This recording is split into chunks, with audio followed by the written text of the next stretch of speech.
Hello friends, welcome to my channel. आज मैं आपको ये जो कटोरी टक्स होता है या कटोरी का जो पार्ट होता है इसके बारे में पूरी जानकारी दूंगी कि कैसे कितने साइज़ में कितना कटोरी चाहिए और कैसे लेना है, कितना टक्स पॉइंट चाहिए, कैसे उसकी लंबाई कितनी चाहिए, चौड़ाई कितनी चाहिए।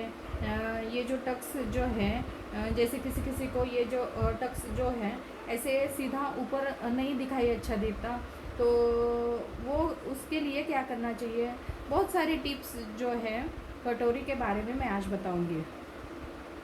जैसे ये बेसिक वीडियो है, जो नए सब्सक्राइबर है उनके लिए ये वीडियो मैं बना रही हूँ।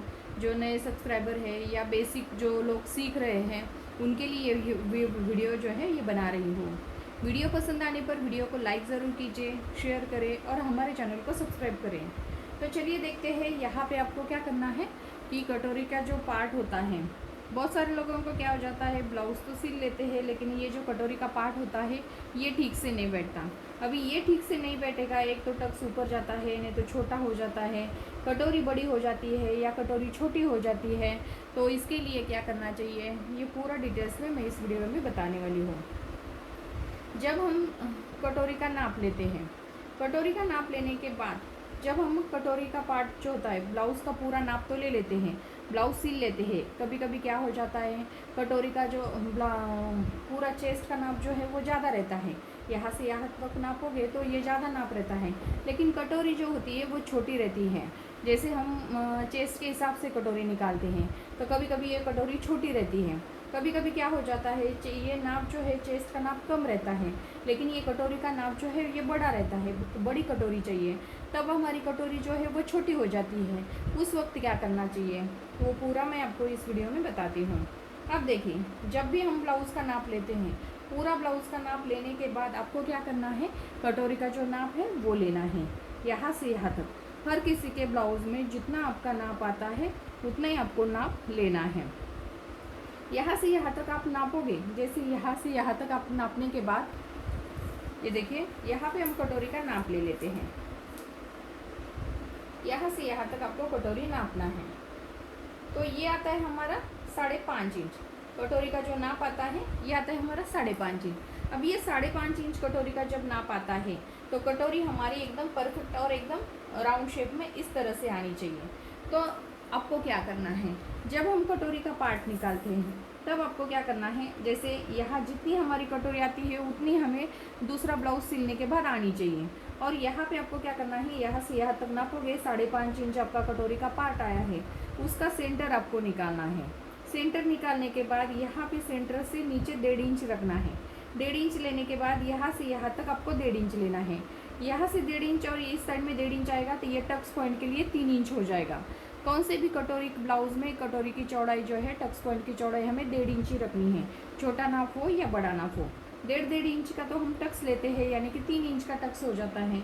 और यहाँ पे 1.5 इंच होने के बाद ये जो पूरा नाप आता है हमारा 5.5 इंच, 5.5 इंच नाप आता है तो उसका हाफ अभी लेना पड़ता है। ये देखिए, 5.5 इंच आने के बाद यहाँ आपको इस तरह से नापना है। आप इस तरह से भी नाप सकते हैं, यानी कि 2.25 इंच आपका आता है। 2.25 इंच आता है तो 1.5 इंच के आगे आपको क्या करना है, 3.25 इंच लेना है। 3.25 इंच पे यहाँ पे मार्किंग करनी है और थोड़ा सा एक्स्ट्रा रखना है सिलाई मार्जिन के लिए। जैसे इस साइड में आपका 1.25 इंच आया या 1.5 इंच आया, उसी तरह से आपको 1.5 इंच या 1.25 इंच आपको इस साइड में लेना है।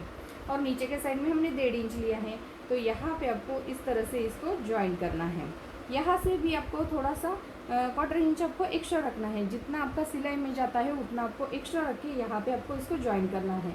उसके बाद यहाँ पे भी हमारा ये दोनों जॉइंट हो जाता है तो कटोरी का थोड़ा सा एक्स्ट्रा 1/4 इंच जो है वो आपको एक्स्ट्रा रखना है और इस साइड में जो 1.25 इंच हो, 1.5 इंच हो, तो इसमें आपको ज्वाइन करना है। अभी ये 1.5 इंच आता है तो यहाँ पे हमारा ये टक्स पॉइंट आता है। अर्थात कटोरी ब्लाउज़ की जो लंबाई, टक्स पॉइंट की जो लंबाई होती है वो ब्लाउज़ की लंबाई के हिसाब से रहती है। जैसे यहाँ पे आपको क्या करना है, लंबाई कटोरी का जो सेंटर है वो आना चाहिए, तो यहाँ पे आपको 2.5 इंच से 2.25 इंच या 3 इंच तक आप यहाँ पे कटोरी की जो टक्स पॉइंट जो है वो ले सकते हैं। यहाँ पे आपका बराबर कटोरी का टक्स लेने के बाद आपको दिखाई देना चाहिए कि ये सेंटर में आया। उसके बाद जब हम साइड पार्ट ज्वाइन करते हैं, आपको कैसे पता चलना चाहिए, जैसे इस साइड में नहीं गया या टक्स पॉइंट इस साइड में नहीं गया, सेम एकदम परफेक्ट टक्स पॉइंट आना चाहिए।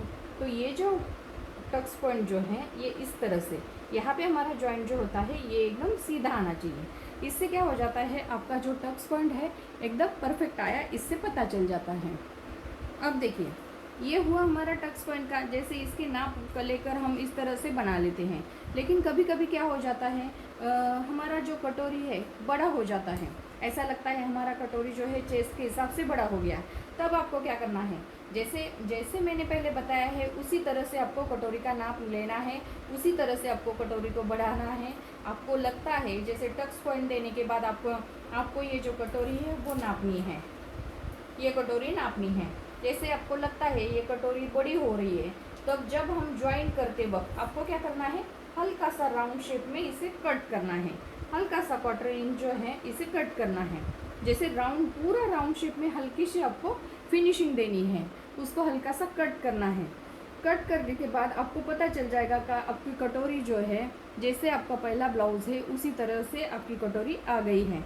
तो आपको ये नाप लेना है, ये नापना है। आपको ऐसा लगता है कि ये एकदम परफेक्ट आना चाहिए, तो यहाँ पे आपको टक्स पॉइंट जो है इस तरीके से भी आप कटोरी नाप सकते हैं। ये आया हमारा 7.25 इंच, इस तरह से भी नाप सकते हैं। तो आपको पता चल जाएगा, जैसे आपको ऐसा लगता है जो सिलने की कटोरी होती हैं, तो यहाँ पे आपको जैसे 8 सवा 8 इंच आ गई, तो आपको हल्का से यहाँ पे राउंड शेप देना है, टक्स पॉइंट देना है, उसके बाद हल्का सा राउंड शेप आपको देना है, उसको कट करना है। जैसा शेप हमने दिया है बिल्कुल उसी के ऊपर आपको इसकी कटिंग करनी है, और फिर आपको इस साइड में आपको ज्वाइन करना है। ऐसा नहीं कि जैसे कटोरी जितनी आई, आपको जब सिलाई करते वक्त, जैसे कटिंग तो हम कर लेते हैं, लेकिन सिलाई करते वक्त भी बहुत छोटे छोटे पॉइंट्स होते हैं जो समझ में नहीं आता है, और जैसे हमने कटिंग कर ली और हम ज्वाइन करने लगते हैं, लेकिन उसमें सिलाई करते वक्त भी छोटे छोटे पॉइंट्स जो होते हैं वो आपको ध्यान में आना चाहिए कि कैसे सिलाई करते वक्त क्या क्या ध्यान रखना चाहिए। तब आपको क्या करना है, यहाँ से यहाँ तक, सेंटर से यहाँ तक कटोरी नापनी है, यहाँ से यहाँ तक कटोरी नापनी है। उसके बाद आपको ये साइड पार्ट जो है, ये दोनों पार्ट जो है वो ज्वाइन करने हैं। इससे आपको पता चल जाएगा कि आपकी कटोरी बड़ी हो गई है, परफेक्ट हो गई है। तो सिलने के बाद भी आपको चेक करना है, ये सेंटर से यहाँ तक भी और यहाँ से यहाँ तक भी, तो आपकी कटोरी बड़ी भी नहीं होगी और छोटी भी नहीं होगी, एकदम परफेक्ट आएगी। लेकिन मैंने कटोरी जैसी बढ़ानी चाहिए है, बढ़ाना सिखाया है, उसी तरीके से आप कटोरी बढ़ाएंगे तो एकदम कटोरी परफेक्ट आती है, क्योंकि इसमें कोई ज़्यादा कम ज़्यादा नहीं रहता। ये 5.5 इंच तो या 6 इंच होगी, 6 इंच होगी तो भी आपको इस तरह से इसका सेंटर निकालना है।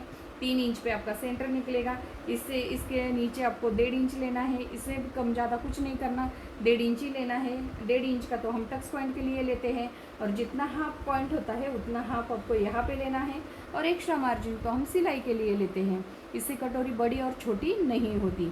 कभी कभी क्या हो जाता है, कोई कोई लेडीज़ का जैसे चेस्ट पार्ट ज़्यादा रहता है और कटोरी का जो पार्ट होता है वो ज़्यादा रहता है, और चेस्ट का पार्ट जो है वो कम रहता है। इस तरीके से ब्लाउज़ में आपको दिक्कतें आ जाती हैं। तो उस वक्त आपको क्या करना है, कटोरी जब हम बनाते हैं, कटोरी का पार्ट छोटा होगा, चेस्ट का नाप जब बड़ा होगा, तो आपको क्या करना है, हल्का सा कटोरी को राउंड शेप में कट करना है, कटोरी को आपको चेक करना है और नापना है। उसी के बाद ही आपको ये दोनों पार्ट जो है वो ज्वाइन करना है। अब देखिए, मैंने बहुत सिंपल तरीके से कटोरी के बारे में मैंने आपको इस वीडियो में बताया है। वीडियो पसंद आने पर वीडियो को लाइक ज़रूर कीजिए, और जो भी आपको समझ में नहीं आया होगा आप कमेंट्स करके ज़रूर बताइएगा, और कौन कौन सी वीडियो चाहिए वो भी आप कमेंट्स करके ज़रूर बताइए, ताकि मैं अगले वीडियो उसी तरह से आपको जो भी समझ में नहीं आया होगा उसी के ऊपर मैं वीडियो बना के आपको सिखाऊंगी। वीडियो पसंद आने पर वीडियो को लाइक ज़रूर कीजिए, शेयर करें और हमारे चैनल को सब्सक्राइब करें। Thank you for watching this video.